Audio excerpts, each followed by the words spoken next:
Chapter 256 Strawman. 5 suits of rusted armor came marching through the forest. Their armor suits were making so much noise that Jay noticed their presence almost before his skeletons did. Each of the skeletons were hidden in the forest, concealed for an ambush attack as they watched their prey from behind the thick roots and trees. The 5 knights wore full body armor, which was surprising as the villages didn't have as much metal as a few bands wrapped around their clubs. It was majorly rusted through though, almost as red as it was silver gray, and Jay guessed it was probably a remnant of a bygone era. Jay had not launched the ambush attack yet, as the knights were acting strange. Firstly, they didn't react to seeing the village decimated. None of them paused in shock or looked around for threats. It was as if they had carried out the attack themselves. Next, they started gathering some of the nearby corpses of the villagers. He gazed at them suspiciously. Jay decided to wait a little while longer before attacking, yet soon he decided not to attack at all. So, they must be cannibals too. The knights had gathered small pile of bodies, not discriminating between the fleshless, boneless or burnt remains of the cannibals. They tied them with some vines, and 3 of them began to drag the corpses away, presumably back towards their territory. "Handy, follow them," Jay ordered, letting the 3 knights escape his trap. 2 other knights remained in the village, who were still gathering corpses, and forming a larger pile, more than 3 knights could hope to pull back. Soon, it was larger than even 5 of them could carry. Seeing the whole village decimated, you would expect them to be startled. But their reaction seemed almost inhuman, Jay thought. Something was definitely wrong with the knights, and Jay guessed they most likely were a dungeon monster, one with intelligence. After a while, he sensed that Handy was far away enough now that he could attack. "Now, slay them both," he ordered the skeletons. As usual, Jay had placed Blue in command of the attack, though he hoped that Blue would learn to conduct its own ambushes from this experience. Jay and Landon remained on the edge of the forest as they watched Blue, Sweeper, Red and Lamp descend on the 2 unwitting knights. In sync, Sweeper and Red lunged at the backs of each knight, sliding their blades cleanly between the gaps in their armor. Both knights staggered forwards, and to Jay's surprise they weren't struck dead from the assault. In one quick movement they unsheathed their rustic swords and swept their swords backwards, as they turned to face the skeletons. Neither of the knights had shields, just a broadsword in one gauntlet, while the other gauntlet was free. Seeing that there were 4 skeletons, the knights positioned themselves closer to one another without even glancing at one another. What was odd was that they didn't seem injured at all, and neither of them had even made a sound after the swords found their way into their armor. They should be injured from the stabs, but seem fine, Jay thought, seeing the knights moving as if they hadn't been brutally wounded at all. With their backs covered by each other, the knights held their ground in a defensive formation. At least until they become entangled in battle with the determined skeletons. Sweeper lurched forwards, aiming to stick the blade between the gaps in the armor, aiming for his chest and neck, where the plates overlapped. The first strike hopelessly struck the armor. The second strike, the knight swatted the blade away with its gauntlet and stepped forward. It deftly sent its broadsword forward with a swift lurch. Sweeper ducked low, then brought its own blade back, pointed upwards. It was still aiming to sneak its sword into the narrow gaps between the armor. The knight had the high ground, and brought its awful broadsword down towards Sweeper's collarbone. This chapter's initial release occurred on the N0vel BJJN site. But before the broadsword could find purchase, the knight suddenly lost balance. A large bone hook had pulled the knight's leg from behind. Lamp's shepherd's crook sent it off balance into an uncontrolled stumble. Taking full advantage of the distraction and its crouched position, Sweeper's sword smoothly glided upwards and punctured right into his throat. The fight was over, or so Jay and Landon thought. The knight paused for a moment, but then suddenly redoubled its zeal, committing to attack and neglecting all forms of defense. But Sweeper was just as unrelenting, fighting back with its own fervor. Still holding the blade under its helmet, it thrashed savagely, cutting, piercing, or severing whatever it could. Lamp dropped his shepherd's crook and jumped into the fight. It plunged its gut knife into the unarmored armpit of the knight. The knight shuddered, finally showing signs of pain. Sweeper still had the blade under the helmet, and with a thrust the helmet finally shot off. What awaited them was a grotesque sight. "What is it's not human?" Landon whispered in shock. Jay had already guessed it, so he wasn't as surprised by what they saw. Well, it was a human head. The flesh was rotted and black. There were exposed decayed teeth as the lips had since fallen off.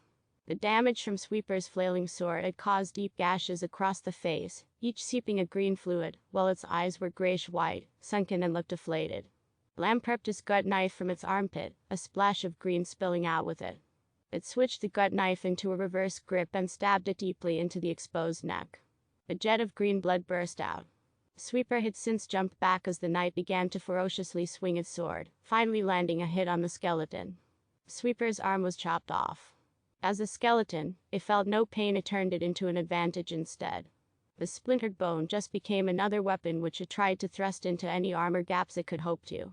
Lamb furiously stabbed into the knight's neck, the back of the gut knife ripping parts out with it. More green liquid sprayed out and covered its own skin suit, slowly washing away the blood-red color.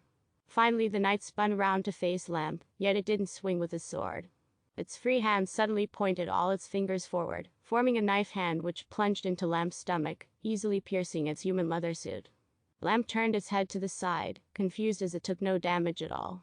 It was just wearing the human leather as an outfit after all. Lamb started to stab again, relentlessly aiming for the knight's neck. Deep wounds built up, and soon the head fell off in a spatter of green blood.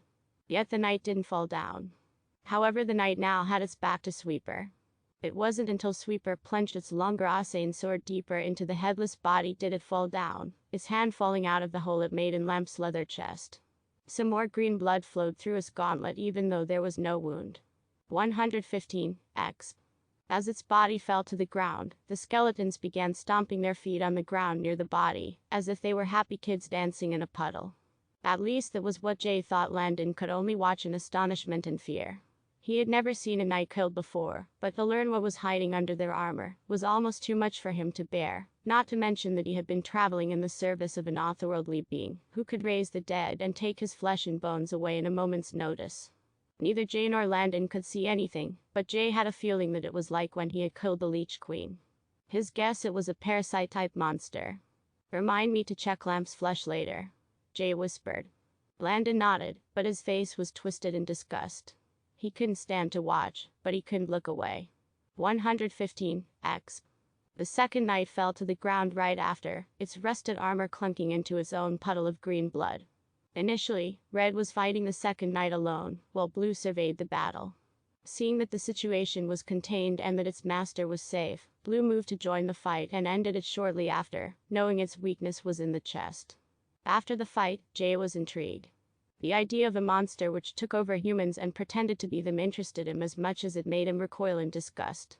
Then, there was the armor they were wearing. He hoped that he would be able to loot it for his skeletons, otherwise the armor would have to stay here, in the dungeon, an object which wouldn't cross the boundary between realities. "Time to check the loot," Jay smiled, walking out of the forest. "Watch your feet too, don't let anything crawl into them," he added. Landon nodded, but stayed a few steps behind Jay after his last piece of advice, as they both went to investigate the corpses. Chapter 257 Squire. Jay stepped over the thick roots towards the corpses, vigilantly watching the pools of green blood for anything moving in them. After watching his skeletons stomping around, he was cautious about the knight's dead bodies. Small broken bits of worms were in the green soup, so Jay thought his guess of parasites to be correct. Without stepping into the green puddle, he waved his hands over the corpses, looting each of them, and a smile appeared as he received at least one useful piece of loot. Squire's Gauntlet. Common. 10 armor. Jay thought about taking it for himself, but realized it would be a waste. His skeletons were the ones doing the damage and taking the hits after all. Jay extracted the bones from the bodies, and made a small pile for the skeletons to consume, to bring their health back to full, and let them repair their own bodies. Next, he decided to give the gauntlet to Red, as Red was his personal bodyguard, and wanted it to have a decent amount of armor, in case it ever needed to block a hit, which it undoubtedly would. Next, he had Lamp remove the bottom of its human leather suit, cutting a circle around the shin, and pulling its skeletal leg out. What remained was like a rubber boot, though made from flesh. "You, disgusting." Jay's face scrunched up. Lamp's human suit was like a bag of rancid air, growing ever more sickly and noxious as it was trapped within. It stank worse than rotted meat on the inside, and now the smell seemed to be stuck in Jay's nose. It was one of those smells you could taste. The rotted bodies of the knights also added to the stink, with their own notes of a sickly sweet rotting fruit and necrotic flesh. Landon looked similarly pale, like he was ready to vomit. The sights and the smells were just too disgusting. "You can have the armor," Jay casually pointed to the bodies, "but burn the bodies before you try to remove it." Landon was shocked by what Jay had just casually said. In the Crucible, a scrap of metal was almost as valuable as a man's life, and now Jay was giving him a whole suit of it. What? The whole armor? Yep, both of them. Just don't get infected or I'll have to slay you too. Landon was already moving to grab them, and out of shock he almost didn't hear the last part. He had completely forgotten about the smell coming off their bodies. Be both thank you so much. He got to his knees and lowered his head, almost like he was about to kiss Jay's feet. Be quiet. Jay frowned, a hint of disdain in his voice. Ah, sure. Sorry. Thank you, Jay. I will never forget this. Jay shook his head with a thought. Yeah, until I leave this dungeon and it resets. Lamp, empty your boot. Jay glanced at the severed skin leg. Lamp went over and poured its human boot upside down. More green blood flowed out, along with something that was like a sticky bunch of frog eggs, which were the size of grapes. Gross. Jay recoiled, looking at them. Something was swimming around inside each of them. Jay thought he probably should have just left the eggs inside Lamp's skin suit. They would have done nothing but become crushed by its skeletal feet, stomping around inside the skin. Destroy the eggs. Lamp, put your skin back together if you want. Jay stepped back as the skeletons began to stomp again, outside of the splash zone. The eggs popped and squirted bits of brown and gray everywhere, but none of them survived the onslaught of bone feet. Next, Jay studied the leftover bodies. Their blood was turned to a green fluid, but it didn't flow through every part. Their heads seemed to be useless to the parasites and didn't hold any green fluid at all. No wonder their eyes looked deflated. The decapitated bodies revealed more though. The stomach and lungs had been repurposed for the parasites. The stomach broke food down, but was rerouted into the lungs where there are more eggs waiting, fed with both nutrients, oxygen and blood. Disgusting. Jay prodded it with a stick. Jay guessed that the knight, or whatever this was now, had died when the spine was severed. There were cuts through the other parts of its insides, but only one in each of their spines. I guess the worst part about them is the armor. He thought, surprised at how easy they were to kill. Well, theoretically easy. Jay didn't want to look too closely in case something jumped out, but as he poked the spine, it felt squishy and spongy at the center. Usually there was about 1 centimeter, 0.39 inch, of squishy matter the spinal cord, but here the squishy matter was about 8 centimeters across, 3.14 inch. Having worked as a butcher, he knew this was shockingly abnormal, and only caused his curiosity to grow. He poked and pulled some more, and soon he pulled something out of the spine. Half of the disgusting severed worm was extracted. The tail end. So they live upside down in the spine. The head must be deeper down the torso somewhere. Jay threw the stick away. He had seen enough.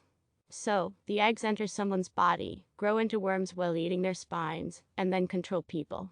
He nodded, assembling a picture of the parasite. It wasn't a stretch to imagine that it somehow pumped eggs from the lungs out of the hand. Jay guessed that it had grown too weak to effectively be used in battle due to changes it must have undergone. Still, he was satisfied with knowing this much, and knowing your enemy was half the battle. When the skeletons slid their blades through the armor gaps, they at least wouldn't have to thrash it around randomly anymore. They now had to target the spine. It's no wonder the sneak attacks didn't work. They probably slid the blades just to the side of the spine, missing it completely. So the options are to destroy the body completely or sever the spine, though it's obvious which is the better choice. Jay had the skeletons check the armor next, flipping one face up, so they could check for gaps in the armor, so that they could know exactly where their blades could penetrate. Thankfully the armor was made for humans, and the spine didn't necessarily have any more protection than any of the other organs. The armor had a few easy ways into it, and it would not be difficult for the skeletons to adjust their aim slightly to target the spine.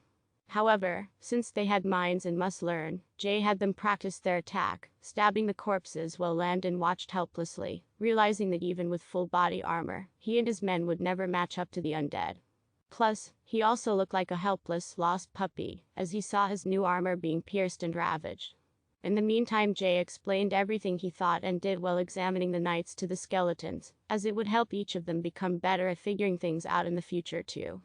Simply telling them to target the spine would not satisfy Jay. Telling them why and how to target it did, and in the long term would only give him better troops, capable of independent thought, able to assess enemies and become more proficient killers. Jay left the skeletons to practice for a while, and went to talk to Landon, sitting down on some roots near him. You can come along or go home. I don't care either way. I'm following the knights back to their base as we speak. Landon didn't really understand how Jay was following them, but he didn't want to simply leave the valuable armor lying there for what could be days. Landon felt like he could trust Jay not to kill him, but didn't trust Jay to keep him safe either. I will go back if that's okay with you, he weakly said, as if it were a question. That's fine. Jay shrugged, not really caring. Thank you again. If you need anything, you know where to find us. Landon gave one last bow to Jay and left, sprinting away as fast as he could. He would need some help with burning and purifying the armor before carrying it back, so that's exactly what he went to retrieve help from his men. As for why he was spiriting, well, he wanted to claim their treasure before anyone else wandered by, not that many would wander near the cannibals' territory anyway. Jay sat patiently, sensing that Handy was still moving away, following the three knights which left with a pile of corpses. Hopefully the next fight goes much faster, Jay thought, watching the skeletons slowly become more proficient at stabbing their blades through the armor gaps, and accurately hitting the spines. Chapter 258 Living Armor. Jay decided to leave with his skeletons, marching towards Handy. It was still following the other three knights. As they traveled, Jay placed Blue in command of the formation. Immediately, the skeletons began to move, as Blue kept Sweeper at the rear, Red as Jay's bodyguard, and Lamp was sent forward as a scout. Blue itself marched at Jay's other side, which was fitting of the second in command. A few hours later, Jay sensed that Handy had finally stopped. Good, Jay thought, not long now. It was nice for Jay, having his skeletons handle everything while he walked. He was still trying to figure out what the quest to save the innocent meant, and how it connected to the Needle of the Starved, but couldn't figure it out, thinking he would probably discover more clues in the knight's territory. The party crept through the forest towards Handy, yet as they got closer, Jay sensed Handy moving again, going somewhere to the right of where the party was heading. As the forward scout, Lamp was further ahead, and moved to the right too. This was when Blue did something strange. Blue turned to face Jay and stood in front of him. Raising its sword, it pointed to the forest. Jay grinned, interested in the skeleton, yet he decided to play along. Of all the things Jay expected to happen, getting a direction from one of his skeletons was the last of them. Something about it made him feel both pride and safety, and there was something comforting knowing his minions could possess such foresight and judgment. Yes, slowly, they were getting smarter, which in turn would make them all the more dangerous and protective. Jay kept walking, as did his skeletons. He already guessed what was happening, and what he soon saw confirmed it. The three knights were coming back, yet with four more following behind. Probably more gatherers to collect the cannibals. I guess Blue decided to avoid them. Jay nodded approvingly, giving a proud glance to Blue. Of course, Jay had other plans, and he wanted the exp. Slay them all, Jay ordered.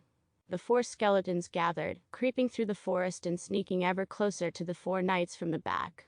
Then, without a sound, they all dashed forwards in sync. Jay was impressed how they had no verbal signal to attack, no one to yell now. It seemed like a small thing, but the enemy had no warning at all, no time to prepare. None of the knights even turned around as the blades each slipped through their armor. The first four knights dropped to their knees and fell forwards, dead as soon as their spines were severed. All four skeletons killed them in one swift movement. Their practice of stabbing through the armor had paid off as they died without realizing. The three knights leading them turned around as they heard the crash of the armors fall behind them, drawing their swords. Each of them lurched at the skeletons with a slash, but the skeletons simply toyed with them, falling back. It was 4 versus 3, so they simply had to play defensively, while the fourth skeleton made attacks of opportunity. The fight didn't last long, and each striker's slash only served to make the skeletons better fighters. Their battle knowledge grew as did their minds. Red even managed to kill a knight without any help, driving its sword deep enough into the knight's stomach to sever its spine, destroying the worm dwelling inside. 805 exp. 7 easy kills. Damn, pretty good exp for such easy kills, Jay smiled. He nearly received 1000 exp in the space of a few minutes. It was unimaginable to other adventurers at his level. Not to mention that in the real world, only as much as 30 seconds would have passed. This would have been a hard fight for normal people too, who would have to contend with the risk of getting their guts filled with eggs, only to then be consumed by parasites. Yet it was not a threat to the undead. The skeletons took the initiative to sever the knights' heads, and then rattled their swords inside their bodies, killing most of the eggs residing in the lungs, then stepping on anything which wriggled out through the green blood. Jay waited a moment for the skeletons to finish before he left his hiding place between some trees, moving in to loot the bodies. Waving his hand over them, he gained a few new armor pieces. Squire's chestplate. Common. 22 armor. Squire's gauntlet. Common. 10 armor. Nice, a chest piece. Jay nodded. He had some difficulty crafting just one basic chest piece for heavy, while the intricacies of gauntlets were also too hard to make from bone, so the loot were welcome additions to his living armory. Jay brought it out of his inventory, and to his surprise, it wasn't rusted like the knight's armor was. It had a silver-gray luster, with additional pauldrons for extra shoulder protection, each of them having guards to block the neck from decapitation. The only downside is that their armor won't regenerate since it isn't made from bone, but I'm not complaining. It's a welcome addition. Jay decided to equip Red some more. Red was his bodyguard, so it was better to make it a little more armored, allowing it to hold off enemies, while its master summoned reinforcements. So far, Red had 2 silver-gray gauntlets, spectral vambraces covering its lower arms, silver-gray shoulder pauldrons connected to its chest piece, a Barbie bone helmet, and 2 spectral greaves. Jay looked over it, noting what it still needed. Just need some boots, pants, upper arm and upper leg armor. He scratched his chin, analyzing the skeleton. Maybe something to cover the arm joints and knees would be good too, as well as the neck area. Jay didn't know the specific names of some of the armor pieces, but to him it really didn't matter. As long as they worked, it was good enough. Hopefully we can get more of you equipped before leaving this dungeon, he said, moving towards Handy, who was deeper into the knight's territory. Handy had ceased moving, indicating that it was near an inhabited area. Seems like we'll get plenty more chances to get armored up, Jay thought, anticipating the coming battle. Chapter 259 Lookout. Jay and his troops crept through the forest towards Handy, but as Jay got closer, he didn't see any signs of a castle or anything of the sort. It would have been hard to see through the thick canopy, yet there would have still been glimpses of the dark monument looming through the leaves. No castle. So why did Handy stop? As they reunited with Handy, they walked a little further, and finally Jay noticed a structure up ahead. It was nothing like a castle, being far too small, almost insignificant in this forest. Large slabs of granite covered with moss formed the base of a lonesome tower, peaking only just above the trees. The creeping roots of the forest crawled up its walls, but were not large or numerous enough to threaten the tower, only making it halfway up its sides. At the base were 3 more of the knights, and nearby them was a large pit of which Jay couldn't see the bottom from where he was looking. Yet what was strange about the pit was that it wasn't being covered up by the endless weaving roots.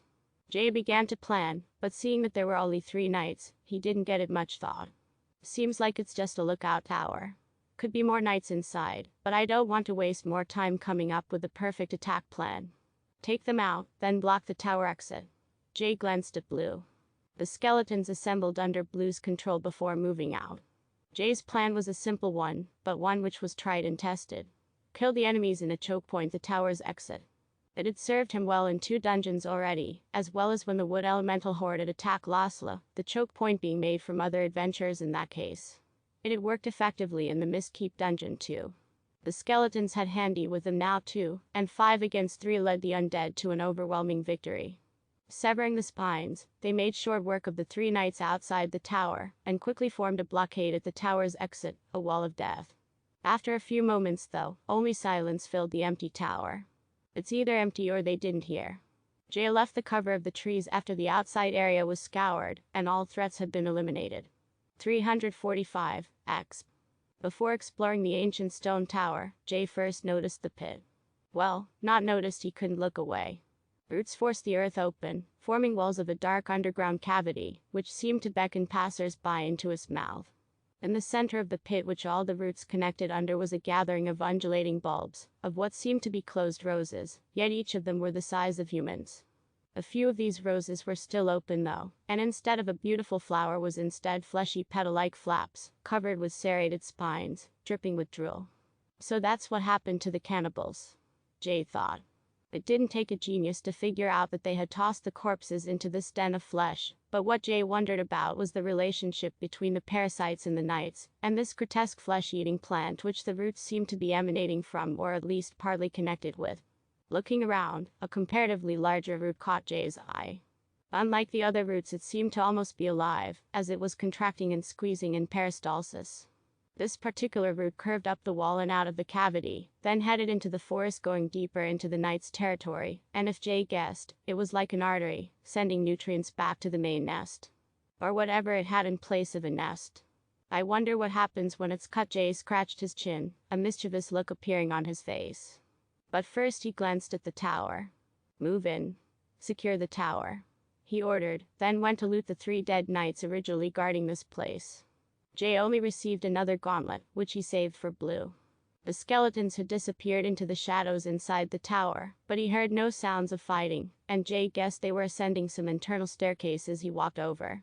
The door of the tower had since disappeared. The only traces of it left were some hinges, and the wooden frame which was built into the curved arch entrance. As Jay stepped closer, 2 glowing dark eyes were gazing at him.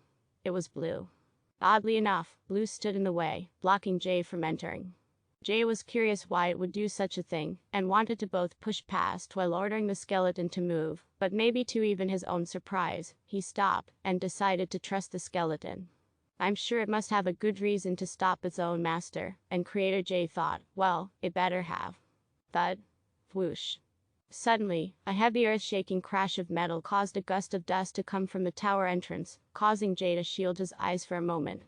When he opened them again, Blue had already turned around, standing over a knight with a bone sword in its back.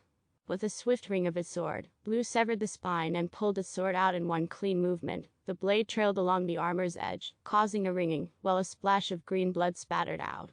115, X. Fuck. Jay whispered, impressed. He could think of nothing else to say as he just avoided being crushed. Not only was the knight's armor-clad body imprinted into the foundation of the tower by the force of the impact, but Blue had looked like a veteran while executing it. As Jay handed Blue his new gauntlet, he almost felt like he was not cool enough to be around his own undead. Blue gazed upwards for a moment and turned to Jay, stepping backwards into the tower, signaling Jay a safe passage. Jay glanced upwards as he entered the tower, and a stream of light illuminated the roof, allowing him to vaguely see his skeletons running back down the turning staircase towards himself and Blue. Huh, just one guard, he thought, looking at the body on the ground. Maybe the skeletons got the drop on the knight and killed it the easy, and arguably, the most funnest way possible. He nodded approvingly. Jay eluded it but received nothing. Next time, he shrugged. Jay thought about ascending the tower next, hoping to find some loot or some magic puzzle, yet as soon as he laid his foot onto a wooden stair, it croaked and warped so much that it seemed like it was about to snap. No wonder the knight didn't come down. Not worth the risk, Jay frowned. It's only a low-level dungeon anyway, so there probably won't be anything of lasting value. I should just complete this dungeon and exit, before that vampire Azra wakes up. Jay walked out of the tower, guess plus estimating, at how much time had passed in the real world. I think I've been here for a little over 24 hours. I left around the afternoon, so about 2 to 3 hours have passed in the real world. He nodded. Another day in this dungeon, and she might be awake by the time I returned home. Jay's eyes landed on the thick writhing root coming out of the pit by the tower, and he subconsciously placed a time limit on himself. 24 hours. Cut open that thick living root, Jay ordered, monitoring the skeletons while planning about what to do with Azra. Chapter 260 Plot. Jay suddenly started laughing, thinking about Azra. Oh yeah, she thinks my name is Bob, that I'm level 4, and under her mind control spell, he chuckled. I can't wait to see her face when she finds out I'm faking it. But first, I'll need information from her. Well, she thinks I'm under her control. She will have no reason to lie to me, so this is a golden opportunity to get some answers from her. He nodded. Finally, he had some time to himself to think within a time-warping dungeon. But what are my goals here? First, I want any information relating to necromancy. Second, I want to fully escape the mage hunters who are still fucking chasing us. Jay shook his head, wondering why they bothered to chase him with such conviction. A part of him hoped that entering her secretive vampire school would accomplish both goals, but knew it wouldn't be that simple or safe. Thirdly, power, he thought, scratching his chin. Power was currently a necessity for his safety. Jay didn't care about glory or praise, but he was starting to wonder if he had all power and ruled over everything, what would he do? If he changed laws, built grand cities and vineyards, and ushered the world into a golden age of prosperity, that would be good and everything, but what would be the point, ultimately? Whether he destroyed the world or saved it, he could see no point in either, as it would all return to dust eventually, unless he took on the mantle of immortality. Yet if I ruled over all things, and set everything in place, what would I do? He pondered. I suppose first I should set my own life in place and put things in order before even attempting it in the lives of others. If I can't even do that, what gives me the right to rule another? Even so, what would I do? Could my true desire be as simple as to live comfortably and peacefully? He frowned. Jay almost wanted to mock himself at that thought. Something felt so scandalous about having a motive as mundane and basic as that. He searched his mind and could only come up with revenge as another motive, but something about that seemed pathetic and small, and he didn't really hate anyone enough to remember their name anyway. Plus, if I did kill someone out of revenge, then what? How long should I hold a grudge against a corpse? How long should an immortal hold a grudge for 1,000 years or a day? As for living a peaceful life, power is merely a necessity for my continued comfort because of all the bastards that want me dead. Jay thought back to his life as a butcher. Didn't I have that peaceful life? Well, I suppose there were some struggles and boredom as a butcher. This adventurous life is not what I thought it was. It's not something I can easily escape. As for power, I don't really see the point in gaining power for the sake of having it, though bending the world under my feet does sound compelling. I can't see the point from an eternal perspective anymore. Jay thought about his immortality book, wondering what profound impact it may be having on his thoughts. But I doubt I could become the most powerful in this world. The best thing I can do is grow powerful while being unknown and hidden. If no one knows about me, no one will come looking to kill me, and there's no guarantee my skeletons will be able to protect me in every situation. He nodded. Yes, that's the safest thing to do even if I do end up having enough power to conquer the civilized world. It would be better to remain anonymous, or at most, rule from the shadows, while using my skeletons as puppets. He glanced at Lamp. I wonder if that's what the royals do. Perhaps they are nothing but puppets themselves. Maybe they aren't even real. A part of him was looking forward to seeing the looks on people's faces, if they got close enough to realize Lamp was a skeleton wearing a human skin suit, but if he thought of ruling from the shadows, who's to say it wasn't already happening? As for my first goal, Azra probably won't just enter the vampire school and bring necromancy books to me, so I will probably have to go in if I want them, but then I'll need to worry about my safety. Her mind control spell messed up, but what about a higher level vampire? Maybe they will have stronger powers, which might actually work against me. Yet even if they think I am under her control, would she even keep me safe? Would she even be able to? Probably not. Hiss. Suddenly the thick root the skeletons were chopping burst open, detaching and spraying green fluid everywhere, yet it was not filled with parasites, only the green fluid. Jay finished his thoughts before assessing the damage. I'll have to question her some more, but I'll need to do it in such a way that she doesn't get tired of my questions. If she commands me to stop asking questions, there will be no point in continuing the lie, and then, no more reliable information. Jay nodded, and moved closer to inspect the root. No parasites, interesting. He thought, crouching down and rubbing some green fluid between his fingers before wiping it on the ground. It wasn't as sticky as it looked, and nothing at all like blood. Thinking of blood, Jay had an idea. Why haven't I tried this before? Pulling out the needle of the starved, he prodded the dripping remains of the root. Red. Tainted. So even the plant monsters are tainted, huh? He stashed the needle away again. I ought to try it on one of those nights while they're still alive, that is. Maybe a parasite egg too. His eyes noticed something moving in the pit. Jay glanced back down into the dark cavity, and the flower-like flaps had seemed to lose their strength and began to open up. Well, Jay had become used to the boneless, skinless horrors that he and his skeletons left behind. Seeing the semi-digested remains turned his face sour. Jay looked at the root the skeletons just caught, trailing deeper into the night's territory. It was no longer moving and didn't seem alive anymore. All right. We'll follow this route. Blue, you're in charge. Also, Jay glanced at Blue with a warm smile. Well done back there. I think I'm starting to feel him. Actually, it would sound weird to say, but nice work. He smiled. Blue looked at Jay, not really understanding what this meant, how it related to battle tactics or slaying his enemies, but it clapped its jaws in affirmation and continued on with its duties, as diligent as ever. Blue sorted the skeletons into the same formation as before. Lamp scouting further in front, with red and blue at each side of Jay. As for Handy, Blue had it march directly behind Jay, while Sweeper was much further back, comparatively. Jay's group walked along, following the thick root. It had since stopped all its squeezing motions, no longer pumping the green fluid through itself, which Jay accurately guessed was nutrients from the corpses. But if someone were to cut off the supply of nutrients to wherever this root was going, then what would the response be?